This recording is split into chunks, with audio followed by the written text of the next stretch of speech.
Ser podcast. When you're down and troubled and you need a helping hand and nothing is going right. Close your eyes and think of me, and soon I will be there to brighten up even your darkest night. You just call up my name, and you know wherever I am, I'll come running. Oh yeah, baby, to see you again.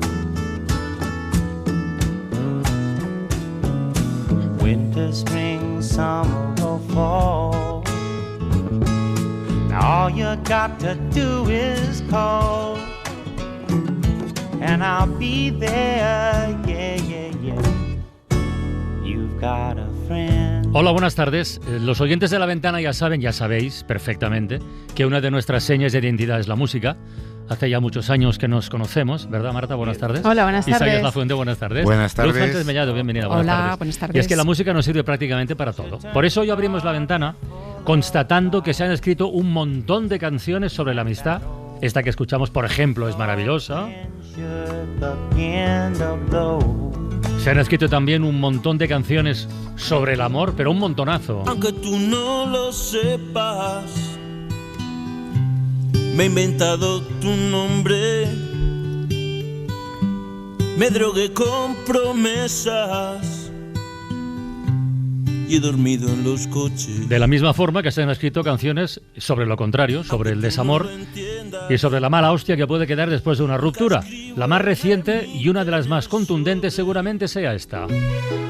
Él es tan encantador, estrella de la sin razón, un espejismo, medalla olímpica de oro, el más cabrón. Bueno, todo esto son historias sobre relaciones, sobre sentimientos, amigos, enemigos, novios, novias, compañeros, exparejas, pero son relaciones entre personas de carne y hueso, que se ven, que se tocan, que son de verdad, relaciones humanas, relaciones sociales. Bueno, pues resulta que el diccionario Cambridge acaba de elegir como palabra del año parasocial. ¿Y eso, Marta, qué es exactamente? ¿O eso por qué? ¿Lo podemos explicar? Sí, claro. Describe las relaciones unilaterales y tóxicas, lo de unilaterales es importante, con famosos, con influencers, con bots de inteligencia artificial o incluso con personajes de series de televisión. O sea, cuando alguien siente que conoce a un famoso, aunque nunca lo haya visto, ¿no? Y ese vínculo emocional que se establece de forma unidireccional.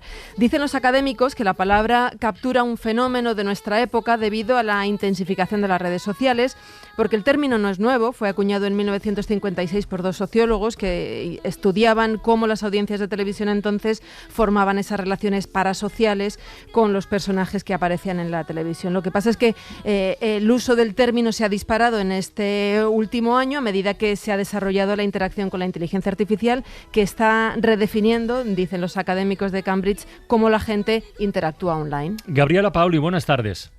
Muy buenas tardes. Gabriela Paoli es psicóloga, autora del libro Salud Digital y además presidenta de la asociación Nexum, que es una asociación sin ánimo de lucro para promover los encuentros entre personas mediante actividades culturales, vecinales, deportivas, de ocio, etcétera. ¿Por dónde empezamos, Gabriela? ¿En tu consulta ves fenómenos de estos? Sí, a diario, Carlos, a diario y muy frecuente. La gente cree que es de otro planeta, pero no. Nos pasa a diario en la consulta. A diario escuchamos jóvenes, adolescentes y adultos que nos plantean estas relaciones parasociales con famosos, con influencers, con figuras públicas. Pero relaciones que son en una sola dirección, entendemos, sí, pero que no se articulan de un día para otro. ¿Cómo es el proceso y cómo se puede contrarrestar? Sí, correcto. Son relaciones unidireccionales que no se aplica el principio de reciprocidad, ¿no? Es decir, una relación, un vínculo se basa por el principio de reciprocidad. Yo doy, tú me das, compartimos, construimos, nos escuchamos, nos queremos, ¿no? Esto no se forma de un día para el otro, esto es algo progresivo que generalmente comienza con la curiosidad, ¿no? Por afinidad a esa persona o porque nos interesan las mismas cosas o porque nos motiva o inspira. Y poco a poco vamos consumiendo un contenido y una cierta manera de vivir, de pensar, de sentir. Exacto, sentimos que lo conocemos, entonces se vuelve muy cotidiano y lo normalizamos como si fuera un amigo o un conocido. Me acuerdo de las mujeres, porque ha habido varias que fueron estafadas por un supuesto Brad Pitt. ¿Ah, sí? Esto sería, ¿no?, una relación parasocial, Gabriela. Y también quería preguntarte ¿por qué no se dan cuenta, ¿no? O sea, ¿por qué no llega un momento en el que se dan cuenta que esto no es, bueno, iba a decir no es normal, no sé si no es normal, pero que puede ser peligroso? Bueno, yo creo que es por la ilusión de estar viviendo, sintiendo que alguien te escucha, que alguien te conversa, que alguien te da un lugar, ¿no? Y te visualiza. Hay que tener en cuenta que esto es como algo progresivo. Entonces, las personas no se dan cuenta que van creando ahí una relación diaria, cotidiana, de comunicación, de relación. Y, claro, va configurando ahí una imagen, una idealización y te hace sentir que estás cerca, que es cotidiana esa relación. Entonces termina construyéndote ahí una falsa vinculación con alguien que no te está ofreciendo nada. En realidad tú lo consumes. Pero tú lo haces formar parte de tu vida. ¿Cuál es la diferencia entre una persona parasocial patológicamente y un fan de toda la vida que admira a su ídolo y que, bueno, le gusta estar al día de sus actividades, de su, bueno, pues de sus amigos y demás? ¿Cuál es la diferencia para que se convierta realmente en una persona parasocial y eso implique cierta patología? La diferencia es que tú puedes seguir a alguien, ya sea un músico, un escritor, un artista, por su contenido y compartes tal vez su manera de ver las cosas, la vida, su filosofía, su misión y tal. Y eres fan de su trabajo. En este sentido, cuando entramos en una relación tóxica, incluso de dependencia, es cuando no nos importa ya lo que diga, lo que haga, solo es ella o es él.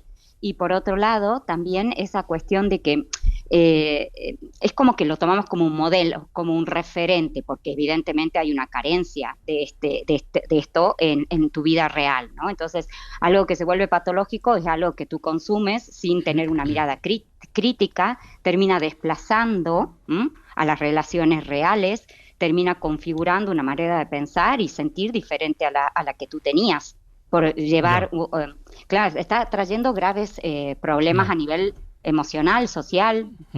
Un ejemplo, yo creo que superlativo de esto que estás comentando, Gabriela.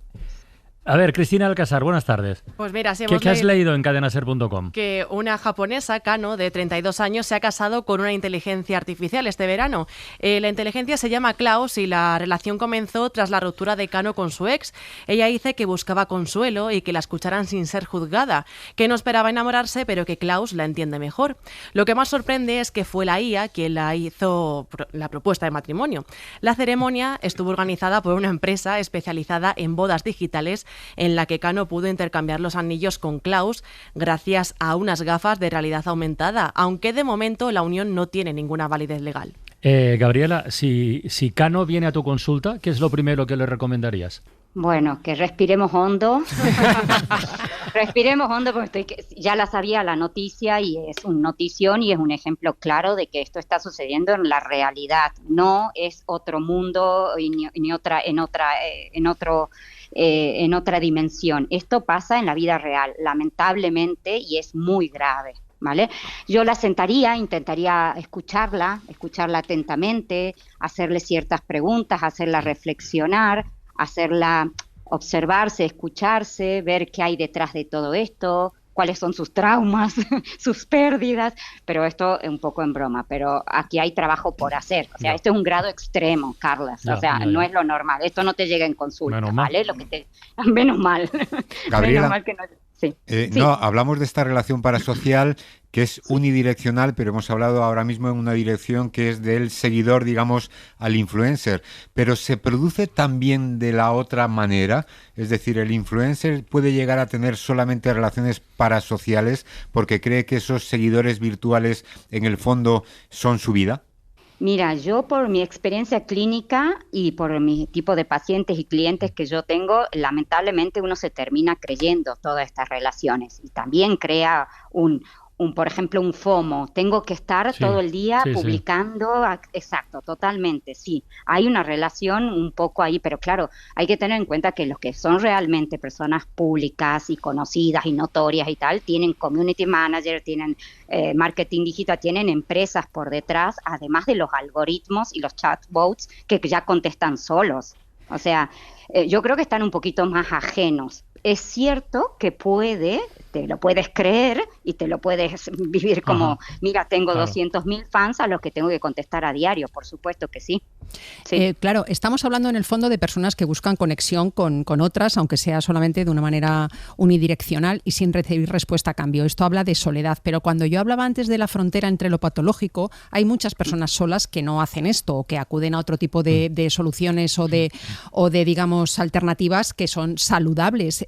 ¿Hace falta tener una patología mental previa? No sé si lo estoy denominando bien, pero hace falta, digamos, tener esa especie de cable pelado. Esto me lo dijo una vez Pere Aznar y se me ha quedado para siempre, lo del cable pelado para embarcarse en un tipo de relación tan extrema como la de los japoneses o como de los estafadores del amor. O sea, hay personas más propensas, ¿no? Supongo. Sí, exacto. Hay personas más propensas, hay personas que están...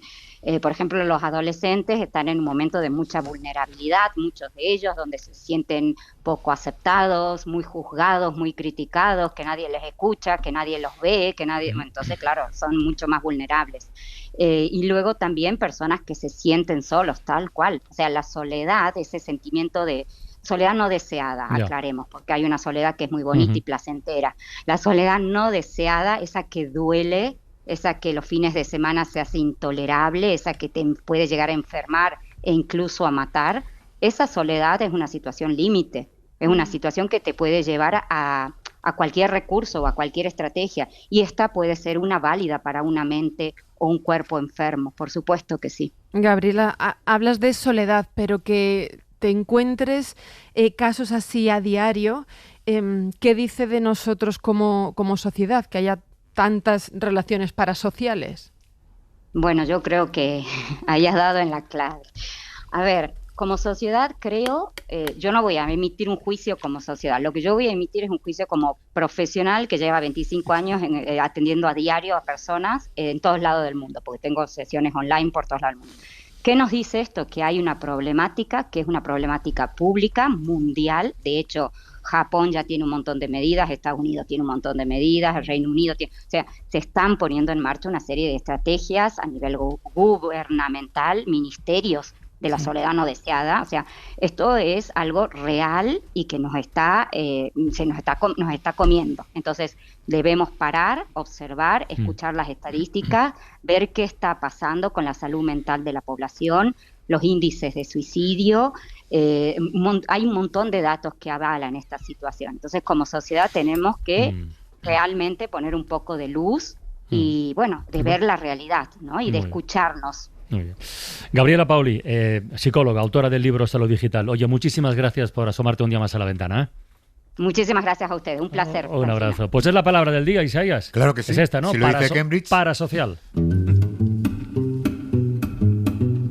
La palabra del día, con Isaías Lafuente. Pues el diccionario de Cambridge ha elegido parasocial como palabra del año. Si uno la escribe en su ordenador, la va a ver subrayada en rojo, porque el término no ha llegado todavía al diccionario español. Pero etimológicamente nos podemos hacer una idea de lo que significa a partir de ese sufijo para, que en una de sus acepciones nos habla de semejanza. Así tenemos parafarmacias, que parecen farmacias pero no lo son, organizaciones paramilitares, que sin ser ejércitos regulares se organizan y actúan como ellos. Incluso tenemos para periodistas que parecen periodistas, pero son otra cosa bien distinta. La palabra que nos ocupa se acuñó con viejas piezas latinas para nombrar a mediados del siglo XX una nueva realidad. La explicaba Marta, la conexión que los espectadores establecían con personajes de la televisión con los que nunca tuvieron una relación personal. Décadas después, el concepto permanece ya en el siglo XXI, pero esa relación virtual se ha ampliado a influentes y celebridades que campan por las redes sociales, y en el último año se ha documentado un preocupante incremento de este tipo de relaciones parasociales con la inteligencia artificial.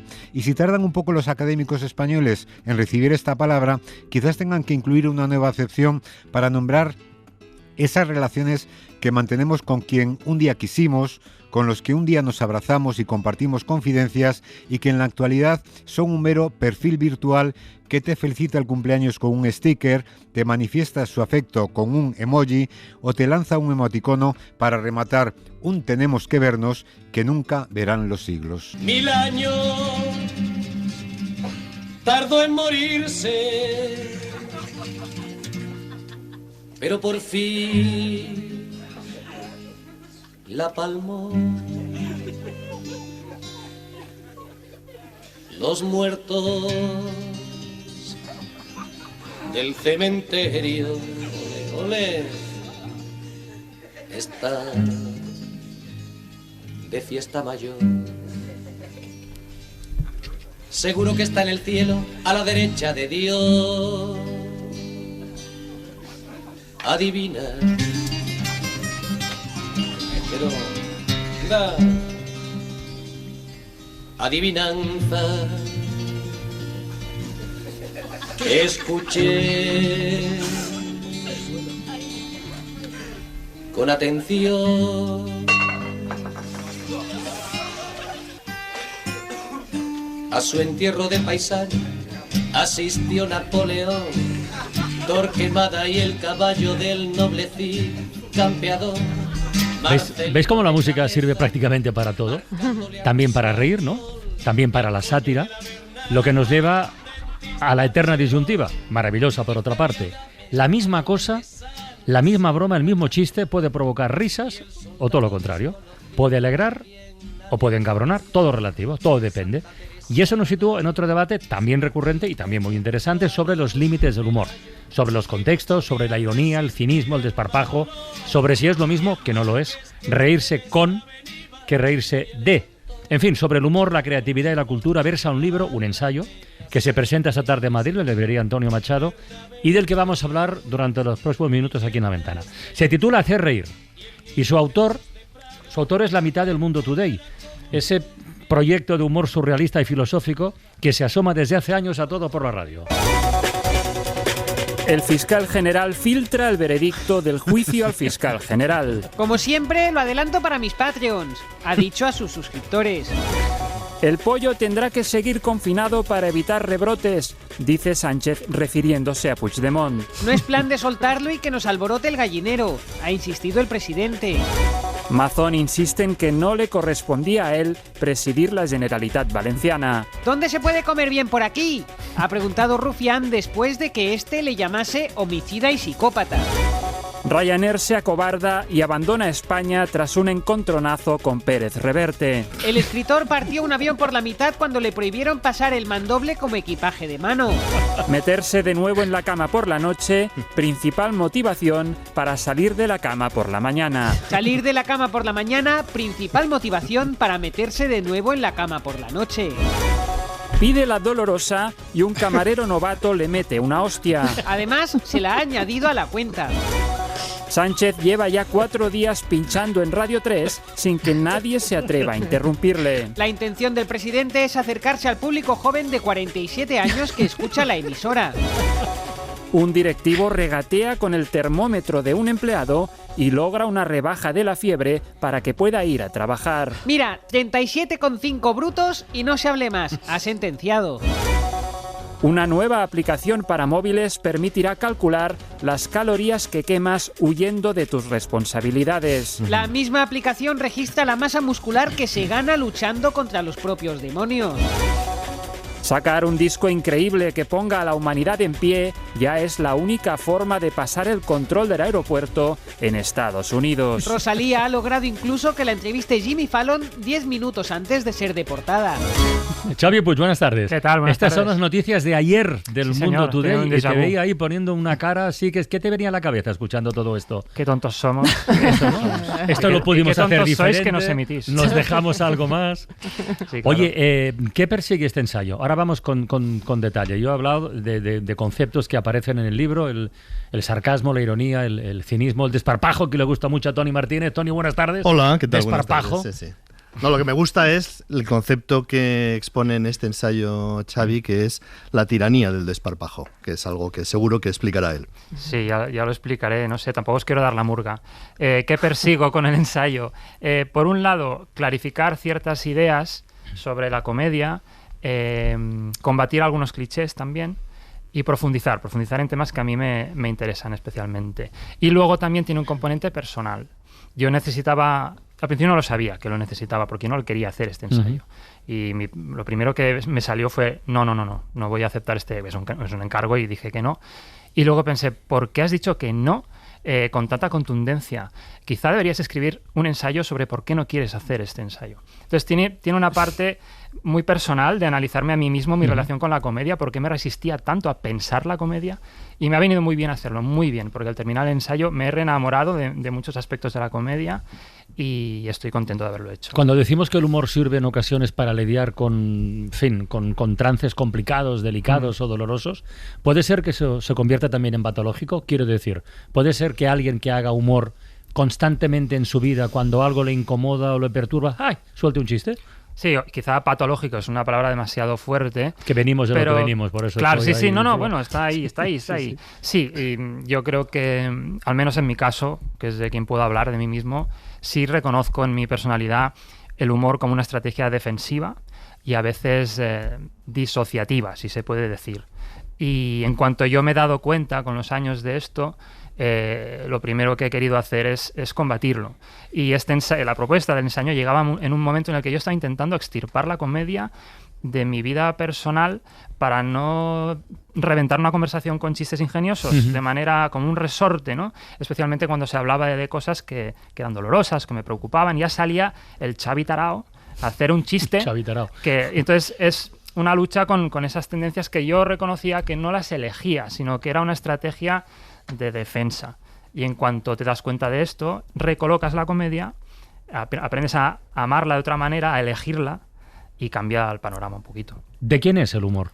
¿De quién lo hace? ¿De quién lo recibe? ¿De quién influye? ¿De quién lo pide? ¿De quién es el humor? Bueno, es como preguntar de quién es la cultura. La cultura es un patrimonio de todos y hay agentes activos y agentes pasivos. En el humor pasa lo mismo. Te lo pregunto porque estando aquí Tony Martínez, que fue director de las noticias del Guiñol, en la página 21 de este ensayo que no querías escribir, Tony recuerda una portada del diario ABC del 4 de abril de 1997, que hoy me ha enseñado, es decir, doy fe reconfirmada de su existencia, donde aparecían en la portada dos guiñoles, uno de ellos el de Aznar, quiero recordar, y un titular que decía: dirigentes del PP piden un contraguiñol.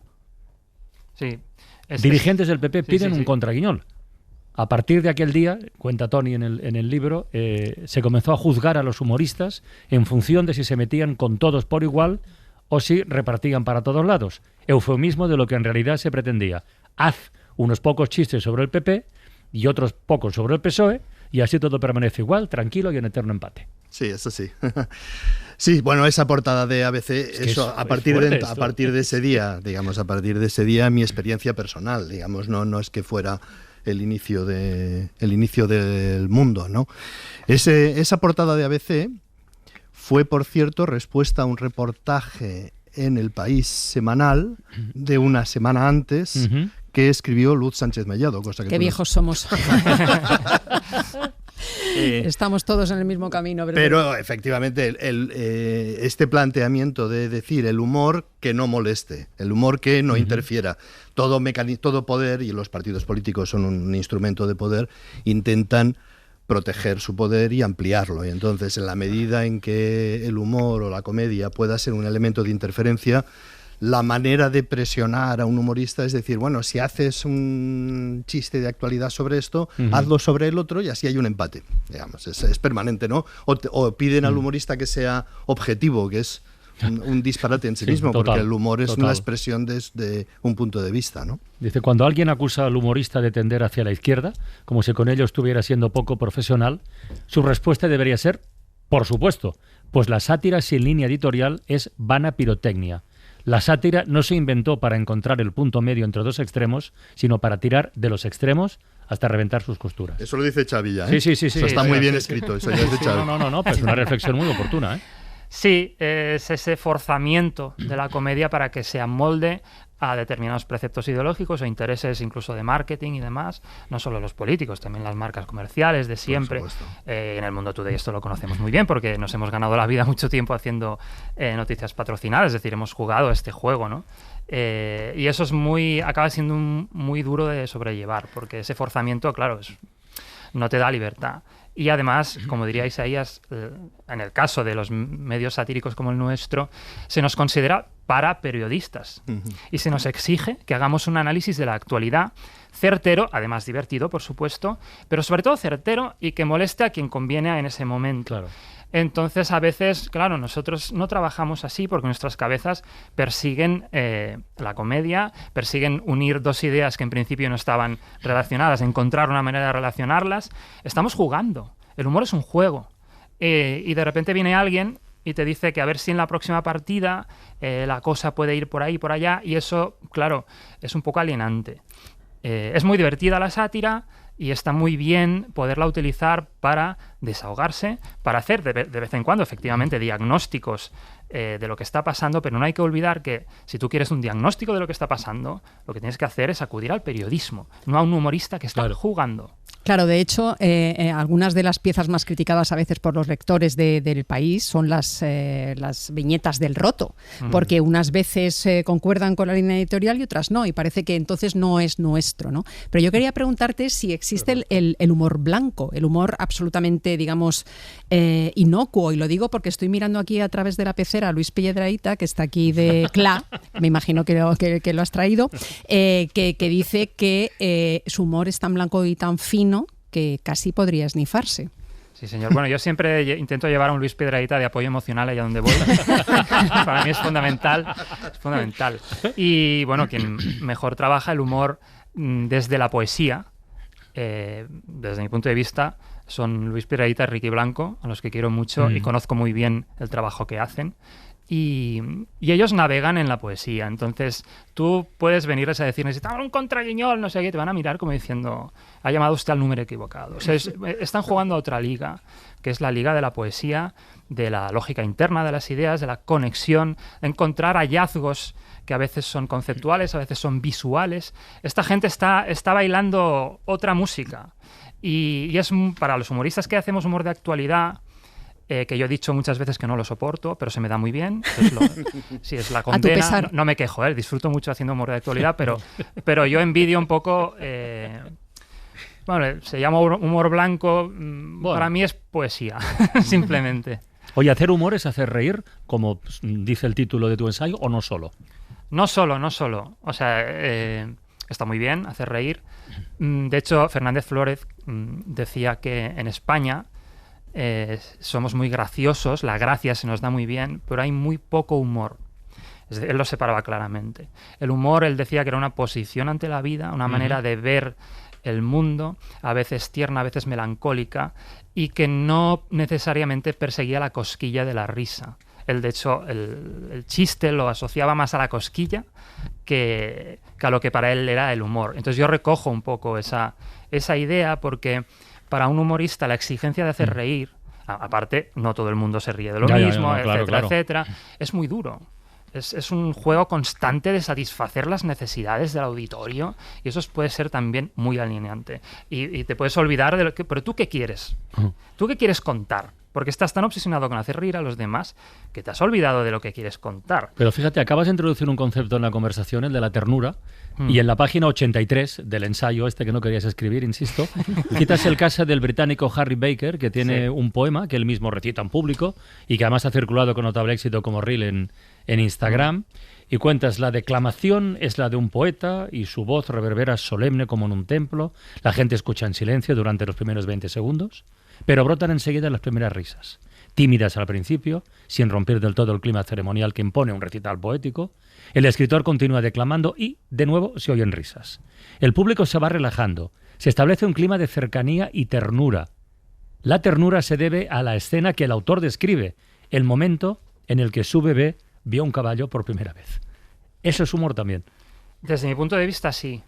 Y no solo porque la gente se ría, sino porque contiene todos los elementos que desde mi punto de vista debe contener una propuesta humorística. Es relacionar cosas que en principio no asociamos, como la cabeza de un caballo y la de un bebé, ponerlas en relación, hacerlo notar en un texto, en un discurso. Y entonces estamos navegando, vuelvo a mencionarlo, entre la poesía y el humor. Estamos allí en un terreno de sugerencias, de percepciones muy finas, muy trabajadas, muy pensadas. Y es muy bonito que encima él consiga levantar la risa ante la ternura, que esto para mí es una filigrana increíble. Porque claro, yo domino el oficio de provocar la carcajada. Hay una serie de patrones que sabes que si los combinas como una reacción química. Entonces nosotros, esas cajas de herramientas de la comedia, los humoristas sabemos cómo utilizarlas, ¿no? Pero de repente ves a alguien que genera ese clima y que no le ves las costuras, porque es una cosa como tan genuina y vamos, yo admiro muchísimo ese tipo de cosas. Yo es que creo que aquí en La Ventana estamos rodeados de este tipo de genios, ¿no? A los que yo tampoco les doy mucho valor. O sea, yo creo que tienen ahí un gen trastocado. Un cable pelado. Sí, que les no hace, tienen mérito, no les tienen hace mérito. mirar donde no miramos los demás, observar lo que no observamos los demás y contarlo de una manera concreta. Y yo de la conversación con Xavi solamente me brotan eufemismos, no, neologismos, ¿no? O sea, yo creo que ellos practican un humor cerebral, ¿no? Que es ese humor que al principio te hace reír y después te hace pensar. Después de la espuma de la carcajada llegas al caldo y el caldo es contundente. Y después otro neologismo que propondría, que es la ironía. La ironía la llevamos muy bien los españoles. Yo me puedo reír de lo que me dé la gana y puedo hacer chistes de lo que me dé la gana, pero ojo, que no lo hagan conmigo, ¿no? Entonces propongo este neologismo para que algún día entre en la academia. Yo creo que Piedrahita está muy nervioso ahora porque quiere intervenir inmediatamente. Mira, ya como has leído algún fragmento de Xavi Puig del ensayo, no quiero dejar de subrayar algo que es la escritura de Xavi, porque sí, sea en el territorio del Mundo Today o sea en el territorio de la novela, en el que también lo ha practicado, o sea en el terreno del ensayo, Xavi Puig hace una cosa que en mi opinión sí tiene mucho mérito y es muy difícil, que es que su lectura es muy fácil. De manera que estás leyendo un libro en el que se cita a ilustres filósofos, estás seriamente convencido de estar leyendo un libro sobre filosofía, y en cambio su lectura es muy fácil, lo que te permite alardear en el metro, y eso también es algo que no debe ser desdeñable. Antes estaba comentando una cosa, que es cómo el humorista puede estar tan pendiente del público que se olvida de lo que quiere decir, y Isaías, con la ironía, está comentando cómo el público está pendiente de que el humorista reconfirme lo que previamente piensa. Y en esa relación también puede ser tóxica, ¿no? En la que el espectador está pendiente de que le reafirmen su convicción, y el humorista está pendiente de no contrariar y de obtener el me gusta, el like, el aplauso del espectador. Sí, yo me he sentido intoxicado. Claro, tenéis que tener en cuenta que nosotros publicamos un artículo en internet y 10 segundos después hay gente ya opinando, que dices, no has tenido tiempo de leerlo, claramente, ¿no? Pero el feedback es inmediato, pero procede de personas a las que no tienes delante. Es una especie también para una relación tóxica de las que comentáis al principio, ¿no? Y eso intoxica. Y a mí me pasa, por ejemplo, que me gusta mucho mi trabajo, se me da bien y no me cuesta demasiado esfuerzo, debo decirlo, o sea, es así. Y muchas veces me he preguntado si me gusta mi trabajo porque me resulta fácil y agradecido de hacer, o porque realmente me gusta de verdad y nace de mis ambiciones y pasiones. Y creo que es un poco de todo. Creo que uno pasa por etapas, donde pone el piloto automático, otras donde se apasiona realmente. Y en el ensayo permea un poco todo eso. O sea, por eso decía, no quiero escribir. ¿Por qué no lo quiero escribir? Entonces, el ensayo mismo tiene esa línea personal del humorista enfrentado a sus propias taras, a sus propias exigencias y a sus cuestionamientos de ¿hago esto porque se me da bien? Porque eso no es un motivo suficiente. Porque estás dedicando muchas horas de tu vida a esto. Y muchos años. ¿Cuántos? Y muchos años. Del Mundo Today, 17 ya. Sí. Y en general, escribiendo tonterías, pues casi ya 20, ¿no? Bueno, pero es un curro, de algo hay que comer. De algo que, por supuesto, y soy un privilegiado absoluto y me lo recuerdo cada día de mi vida, Pero bueno, yo creo que es verdad que a veces uno puede sentir que tira de inercia. Ya, pero ¿uno se cansa de ser gracioso? ¿Uno se cansa de sí mismo? Sí, yo cuando me han hecho notar... Que no he parado de contar chistes, me he odiado profundamente porque no quiero ser esa persona. Entonces yo estoy trabajando cada día de mi vida para no ser un pesado gracioso. No, o sea, a ver, soy una persona más bien seria en lo personal, ¿eh? No soy... no estoy todo el rato soltando one-liners, pero no querría... ¿Qué es un one-liner? Pues una frase graciosa, así, pum, pim, pam. Vale. Pum, pim, pam, no es muy gracioso. Pum, pim, pam. Creo que sé conversar y no soy un pesado en ese sentido, pero sí que sé que muchas veces utilizo la comedia para escurrir el bulto, que es algo de lo que hablo en el ensayo también. Y estoy haciendo un trabajo personal para poner esto en su sitio, para que no se descontrole. En el ensayo reflexionas de un montón de cosas como el daño que se puede hacer desde el humor, que no es el enfado, ni la decepción, ni la indignación, ¿no? Sino es el engaño. Y luego también cómo desde la sátira política se podría contribuir a volver entrañable alguien que es un inepto o que es un mezquino o... Sí, eso sí. Bueno, sí, yo pensaba en el campechano, por ejemplo, ¿no? Sí. Es algo que yo me he planteado muchas veces. Haciendo tantos chistes graciosos, yo qué sé, sobre el emérito o sobre Rajoy. Los pongo de ejemplo porque el emérito se hostiaba, o sea, directamente, y Rajoy empezaba a decir cosas que eran graciosísimas. Entonces, esa torpeza... te lleva a la fragilidad y la fragilidad te lleva a la compasión. Sí, total. Y eso es una trampa mortal porque esta gente obviamente ya hemos visto. Es decir, ya hemos visto. Entonces, claro, desde la comedia igual enfatizando esos elementos de fragilidad porque son hilarantes, a veces me he preguntado si no estábamos contribuyendo a blanquear lo que hay detrás. Tampoco, o sea, el propio ensayo es un ejercicio de quitarse ese peso de encima, claro. Porque, insisto otra vez, solo estamos jugando. Pero esto también pasaba mucho con Trump al principio, o sea, en 2016, ¿no? Mira, este patán, ¿no? ¿A dónde va a ir? ¿Y dónde va a ir? Pues mírale dónde está. Estos días, por ejemplo, con lo de los 50 años de la muerte de Franco, no solo vosotros, sino que hay una proliferación de memes, aparte de la cosa reaccionaria, ¿eh? Sí. Entonces, ¿esto dónde pones cuándo sabes que has hecho suficiente? ¿O cuándo crees que has hecho suficiente? O sea, configuras así... La música que hemos puesto para iniciar esta conversación, la de la mandrágora. 1000 años tardó en morirse. Eso que nos conecta muy bien con la conversación, ¿no? O sea, si tú apayasas algo que da mucho miedo... Sí. Al principio es necesario cierta anestesia para poder trabajar en ello, porque es muy doloroso. Pero efectivamente la pregunta es ¿cuándo va a terminar la anestesia? Y vamos a recordar lo terrible que fue esto.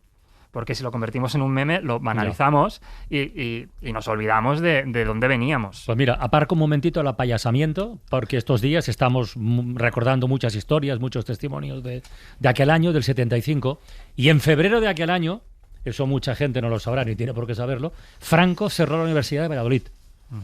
Que fue una decisión, mandó a casa a 8.000 alumnos pensando que tal, y no, se le montó un pollo notable.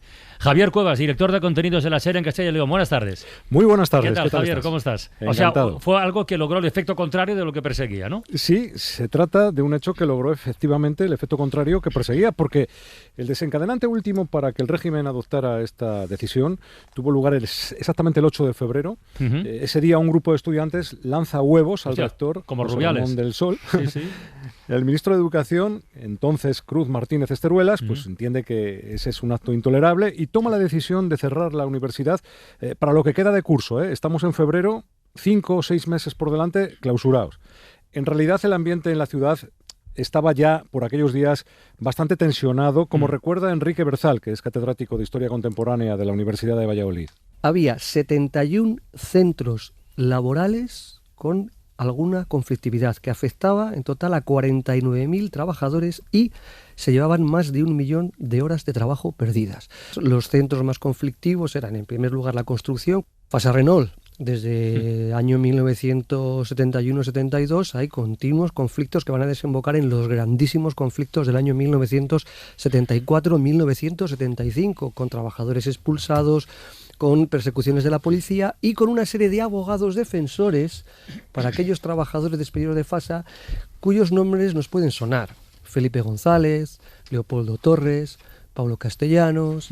Bueno, todo el mundo entendió tras la decisión de cerrar la universidad que lo que pretendía el franquismo era en realidad enviar un aviso a la comunidad universitaria de todo el país, claro. ¿Y qué ocurrió tras conocerse esa intención de cerrar la universidad hasta el curso siguiente? Pues mira, lo que sucedió es que los estudiantes, con la complicidad de algunos profesores, empezaron a organizarse y pusieron en marcha lo que se conoció como Universidad Paralela. ¿En qué consistía exactamente la Universidad Paralela? Jesús Quijano entonces era un joven profesor, luego desarrollaría una importante carrera en el PSOE de Castilla y León. Consistía, pues básicamente en seguir dando clase a los alumnos que entre sí se conectaron. No había entonces ni WhatsApp ni otras cosas para conectarse, pero se comunicaban entre ellos allá donde vivían, se encontraban y tal. Y fuimos buscando lugares en donde poder dar clase a los alumnos que quisieran seguir, digamos, su proceso académico. ¿Qué lugares fueron esos? Casi todos lugares, digamos, eclesiásticos, sacristías, parroquias. Es verdad que la Iglesia en ese momento jugó un papel muy importante y ahí nos encontramos un nombre propio que esta mañana, cuando lo comentaba con Ángels y con Casal en el avance que hacemos en Hoy por Hoy, le sorprendía mucho, que es el actual presidente de la Conferencia Episcopal. Sí, Luis Argüellos, actual arzobispo de Valladolid y presidente de la Conferencia Episcopal, entonces era alumno de la Facultad de Derecho. Resultó habitual que alumnos de cursos superiores dieran clase a compañeros de primero o segundo. Yo, por ejemplo, expliqué economía, que era una asignatura de segundo de Derecho, en el bar Corinto, por hablar de un sitio singular. En la parte de arriba, además siempre con un control claro, porque en aquel momento todavía no podía haber reuniones de más de 21 personas sin solicitar permiso, con lo cual teníamos que estar siempre pendientes a ver los que éramos, si en el bar entraba alguien de la policía y demás. Pero sobre todo, la Universidad Paralela se desplegó, y me alegra poderlo decir desde mi posición actual, en locales eclesiales, ¿no? O sea, resumiendo, lo que pretendió en aquel año ser una demostración de fuerza del régimen acabó mostrando claramente su debilidad, ¿no? El resumen eso sería sí, eso es lo que el paso de estos años ha confirmado. El cierre de la Universidad de Valladolid fue una de las últimas decisiones de calado que adoptó el franquismo, pero lejos de intimidar a los estudiantes, lo que hizo fue estimularlos, a ellos y a sus familias, como recuerda Julio Martínez, entonces estudiante de Derecho. Por primera vez la burguesía se da cuenta de que el franquismo ya no va a poder velar por sus intereses. Cuando de pronto la gente contempla que ha pagado la matrícula de sus hijos y no se van a poder examinar, que los hijos de personas afectas al régimen, vecinos, compañeros, tienen hijos detenidos, hijos en la cárcel, pues la gente comprende que el régimen ya no defiende sus intereses. Debe ser por la conversación con Xavi Puig, pero este hombre, Julio Martínez, tenía una voz muy parecida a la del rey Juan Carlos. No, de verdad. No, en serio, no soy el único que lo ha notado, ¿no? Sí. Bueno, pues ya está, nada más. Javier Cuevas, compañero, oye, muchísimas gracias. Un placer. Cuídate mucho, un abrazo. La Ventana, en Ser Podcast. Audiobiografías@cadenaser.com, 30 segundos donde los oyentes de La Ventana nos cuentan una cantidad de cosas. Por ejemplo, Pedro, una vida de fusión. Fusión de extremeño y andaluza, del niño cabrero y la modista. 5 kilos de bebé en la cuna, pequeñín, con alma deportista. Media vida en la universidad, corriendo detrás de la polimatía. Magisterio, lingüística, informática. Y las mismas ganas del primer día. Con Venus he tenido mucha suerte. Otrora sus majestades me trajeron una gema preciosa, brillante y fuerte, y de ella 2 piedrecitas salieron. Una mezcla extraña, un aprendiz de todo, un hombre normal, un buen amigo. De aquellos polvos vienen estos lodos, el adulto que sigue siendo un niño. Una vida de fusión y de ternura. Antes hablábamos del tema. Y luego lo de poner nombre a alguien que nace puede parar sorpresas. Mira, Enrique. Llevo 66 años viviendo con el seudónimo de Enrique, nombre elegido por mis padres para el número 11 de sus hijos, hasta que, al ir al registro civil, se llevan la sorpresa que una monja que también asistió al parto ya lo había hecho con el de Vicente. Según ella, era costumbre que el primer nacido o nacida venía con el nombre del santoral incluido. Por eso, cuando pongo mi firma, me acuerdo, entre comillas, de aquello que dice «Viva la Madre Superiora». ¡Que viva! ¡Que viva! Efectivamente. Luego, ¿el clima tendrá algo que ver, Pilar? Nací con la nevada histórica del 56. Rabiosa por el servicio, en una noche infame, la cigüeña picoteó con saña a mi madre. De ello dio fe mi hermano, que escuchó los gritos. Nieta de una campesina analfabeta, estudié con beca en un colegio de monjas de una ciudad clasista, asfixiante y franquista. Me volví de izquierdas, atea y feminista. Maestra en la escuela pública hasta más allá de la jubilación, comparto diariamente con Rosa Montero y Magui Curie la ridícula idea de no volver a verlo. Tengo 2 hijas y 2 nietas. Por ellas he emigrado a otro país. Más vidas. Aquí la influencia no está en el clima, sino en el calendario. El 6 de agosto de 1978, 33 años después de Hiroshima, nací yo. Ese año estrenamos una constitución que prometía igualdad y futuro. Yo solo quería la cinta de Aerolíneas Federales, una amiga punky en el colegio de monjas y un porvenir como chica Almodóvar. Ambas fracasamos. Y pasaron 47 años improvisando, abrazando la decepción y convirtiendo la caspa en confeti. Próximamente, en un escenario lejano, eso espero, mi mejor actuación. En ninguna otra conseguiré tantas flores. Audiobiografías creativas cada día más. Cada día más. Se van creciendo, se van gustando. Lo de convertir caspa en confeti me gusta mucho. El otro día una audiobiografía hablaba de una fiesta de confeti con Georgie Dan. ¿Os acordáis? Sí. Que también lo pusimos en antena. Ya estamos llegando estamos cerquita del final de mes, o bastante cerquita. Sí. Es que se están acumulando muchas y habrá que elegir. Yo creo que lo haremos el 1 de diciembre, que es lunes, ¿no? Ah, también. Sí, oye, perdona, nevada histórica en 1956. En Barcelona, ¿no? ¿Sería? No, yo creo no sé a dónde que sí. No habíamos nacido. Sí, no habíamos nacido. Ni se había publicado tu artículo en El País, si quieres. Los riñones. No habíamos nacido, pero creo que fue la nevada histórica en Barcelona. Puede ser. Sí, porque creo que fue 2 años antes de que naciera yo. Por eso. Sí, en Barcelona contamos las edades por las nevadas. Mira, va, la última, y terminamos. Una vida movidita, al menos de lugares, la de Álvaro. Jerez me vio nacer. Sevilla me hizo crecer. En Nueva York mi virginidad dejé. En Madrid el amor con el deseo confundí. Y me perdí. En Sitges me encontré. En Río me liberé. Y en Calcuta me curé. En Ibiza desfasé. Más tarde en Vejer me refugié. En Buenos Aires una flecha de Cupido me clavé. 8 años han pasado. 4 de casados. Un perro, una gata y Galicia, nuestra casa. Él, irlandés. Yo, como ya os dije, de Jerez. Bueno, candidata finalista. Tampoco hace falta que nos den envidia, Tampoco conviene pasarse. Luz Sánchez Mellado, hasta la próxima semana. Martes. Xavi Puig, un abrazo, guapo. Tony, hasta dentro de un momento. Ahora. Marta, hasta luego. Venga, chao. Para no perderte ningún episodio, síguenos en la aplicación o la web de la SER, Podium Podcast o tu plataforma de audio favorita.